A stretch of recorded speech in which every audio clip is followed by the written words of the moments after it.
see Coach Sampson and those guys join the family. It's pretty cool. Jordan Brand's very choosy about who they bring into the family, are they not?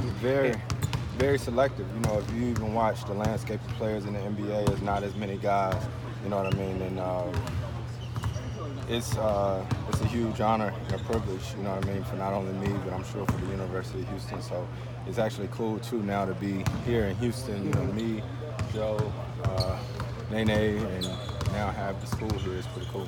Y'all been talking for since you got here about chasing a ring, getting the championship, and everything that y'all are looking forward to. Like, how exciting is it now that it's about time to start doing that? It's cool, but it's still the process. You know, we're getting excited about the playoffs as it gets here, but we still got a lot of work to do, and we're just gonna keep building. Are you encouraged that y'all have, though, reached all the goals that y'all had set for yourself thus far, like getting the top seed? I mean, it is cool when you stop and think about it, but for us right now, we're trying to enjoy the moment, you know, try to enjoy the process and not worry about all that stuff. Maybe after it's all said and done, you can reflect on it, but right now you got to stay in it. Is that easier said than done, enjoying the moment? I mean, you have moments for that. You know, we talk all year, more so than talking about that. We've been talking about communicating. So we just try to talk about everything, when to, you know, take in the moment and when to stay locked in. Even though you say you're, trying to stay in the moment, at, this point in your career, coming here, do you have to kind of think about like the opportunity you have here and the chance you have here? Does that cross your mind? Yeah, I guess. But it's really the moment, you know what I mean? You're thinking about each practice and, you know, all the different stuff to try to make sure our mindset is right going into the playoffs. You did it last night. What does it mean, though, going into the playoffs, that you guys have so many guys who can make those big shots at the end of games? It's a good feeling. It's a great feeling to know that we all have the confidence in one another. Every night we say it, but it's really the truth. We go in every game worrying about us, and that's what we try to do. This kind of conflicts with that last answer, but the last couple of games, teams have come off the switching everything style, maybe a little more traditional and trapping.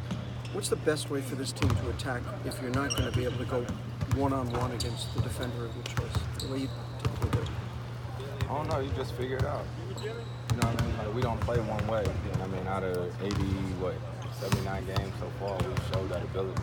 You know what I mean? When teams trap, we find an open guy, we just figure it out. We don't know what a team's going to do on a given night. How do you feel then if those defenses you've seen the last 2 years leave some open three-point shooters?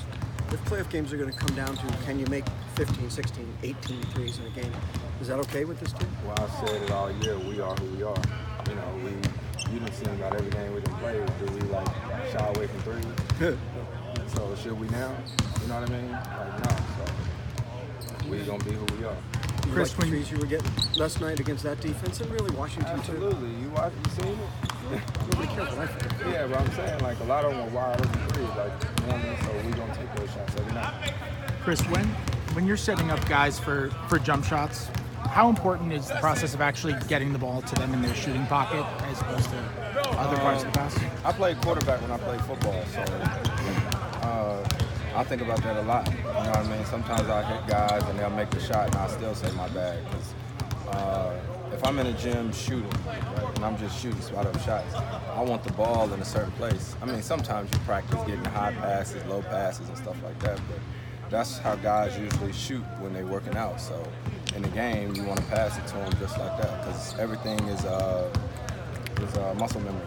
At what stage of like your basketball playing life did you kind of realize that? I don't know. Probably a while ago. I've always been sort of the orchestrator and trying to find guys, especially in college, and then when I got into the league, and when you start doing this for a living, you know what I mean, every day, and you see like shooters like Peja Stojakovic, Mo Pete, stuff like that. You want them as comfortable as they can be to make shots. I read something that said that you like to find particular, like, because different guys like to shoot it from different spots and are more comfortable, and you like try to find that. Do you find that by watching them on film? Do you talk to them about it? How do you figure that out? I don't know. It's just, I don't know. I always use this analogy. Like, if you're driving home, there's only so many different ways to get to your house, right? You know what I mean? Like, out here on the basketball court, there's only so many different things you can do. You know what I mean? Just like playing checkers and chess. Like, if I drive baseline, you know what I mean? Clint's not going to be out by the three-point line. He's going to be somewhere near the goal, so you just sort of figure it out. Was your game-winning shot something new for you last night in the way you did it? So you said there's so many different ways to do things out there. That wasn't your standard shot. But I don't know. Like, we've been in so many different situations over the years. You know what I mean? Like game-winning shots, whatever. So it's cool.